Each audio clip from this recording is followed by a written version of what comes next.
Hi, Matt McAleer, President, Director of Private Wealth, Cumberland Advisors, August 29th, just after the close. Yeah, I'm here at 4:15 on Friday before Labor Day.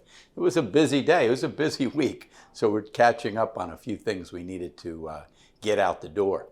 What did we notice this week? What did I notice this week? What will we be paying attention to next week? I'm starting to get impressed with that little sustained bid in small caps. How many times have we said that over the last, I won't even say 3 or 4 years, over the last decade? But we're getting one of those little pops. This one has shown a little bit more stickiness than some of the moves the prior 2 or 3 years, where we'd get that 2 or 3 month move and then they'd fade. So that's something of interest. Why is it of interest? Do we have to start to make a little shift in allocation? You know, we are long some small cap, we're long some mid cap. Mid cap's traded better than it had, not with quite the extent that small cap has popped, but it's nice to see this breadth in terms of equity participation. And we're seeing it in more than just class, more than in large versus mid and small. Seeing value trade a little bit better. We're seeing some of the beaten down sectors trade a little better. Not really at the extent of weakness in the strongest sectors, but just on the periphery. So always important to pay attention. The big news this week everybody had their eye on was NVIDIA and how would tech respond. Almost what you would guess if you had to. NVIDIA had very, very solid numbers, maybe not blockbuster like they had been, so little sell-off.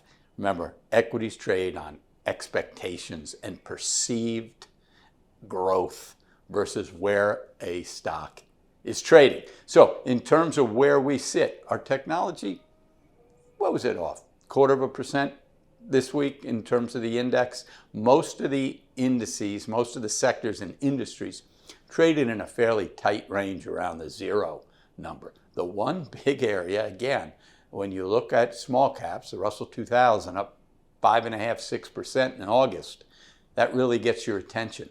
3x the S&P. When you see that kind of divergence, that kind of outperformance, you have to pay attention. To make any moves within the portfolio, to push a little more over to small cap, you have to see a little bit more intermediate relative strength. So we have short-term relative strength. Intermediate relative strength is really where we make our money. We're not trying to be correct on every little wrinkle in the market. We want to identify what's working and stay with it until it starts to crack. Remember, the only people that get in at the very bottom and out at the very top are the liars. The rest of us play the middle. We'll let X go crazy about who did this and who did that. When large cap starts to crack versus its peer asset classes versus mid cap and small cap, we'll make an adjustment. Nothing to do yet. So the moose will keep you in tune on what happened with interest rates this week. Plenty of action, although bond yields, ticked down a little bit, still in that bracket, 10-year in the 420s.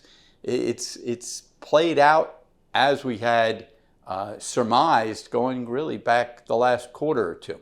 Be interesting to see over the next couple of months, forget about what the Fed does in September, how much of a Fed cut is already baked in to bond pricing. If we get movements in either direction, obviously not enough was either way. Hi, it's John Musso. I'm the Chief Investment Officer at Cumberland Advisors. It is Friday afternoon on August 29th around 3 o'clock, and this is the week in review for bonds. This week, Treasury yields down again.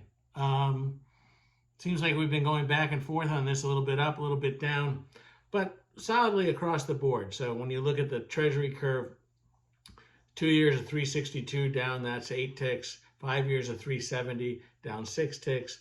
The 10-year bonds are 422, and that's down 4 ticks on a very, very quiet week. Tax-free bonds really unchanged, and you look at the 323 on the 10-year AAA or the 237 on the 5-year AAA, more or less unchanged. And that's because it's a vacation week. So a lot of the people that provide the input for the AAA scale data are on vacation.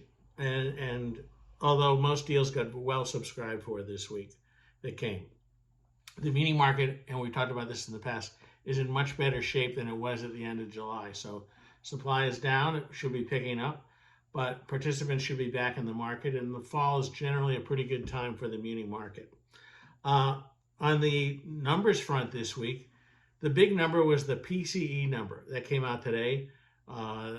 The personal consumption expenditure, 0.2, the core number was 0.3. That basically meant that you were looking at 2.6 and 2.8 numbers for the year over year. All of this was right on expectations. So when you look at it, you say, okay, it's right where people think. The Fed is not going to take discomfort from those numbers. You still have in front of you another CPI and PPI data, and you have a jobs number next week. They will be very important. But there's no question the market has started to tilt towards expecting the Fed to cut a quarter point when they meet in September on the 17th. And, whether they cut rates or not, of course, is going to depend on some of this other data. And we know that the Fed is data dependent, but we know that after the talk that Jay Powell gave in Jackson Hole, that they are leaning towards concern about basically labor and jobs.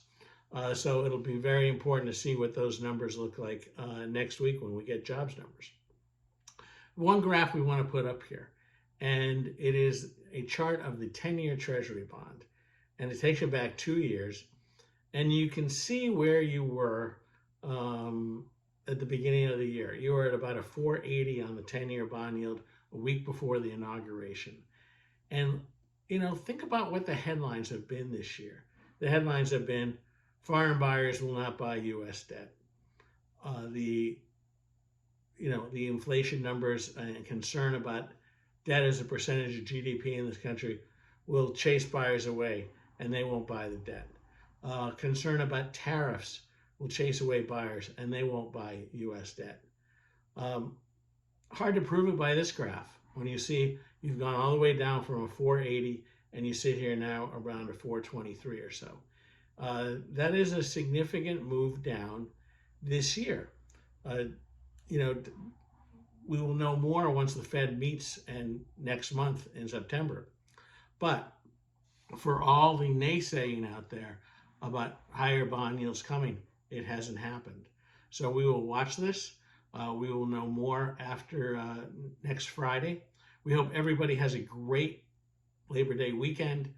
President Grover Cleveland started Labor Day 1894. You had about 12 years before that, in which case the Labor Day was being observed, but it wasn't a national holiday. So we hope everybody has a great, safe, happy Labor Day weekend, and we will see you next week. Thanks. Thanks, Moose.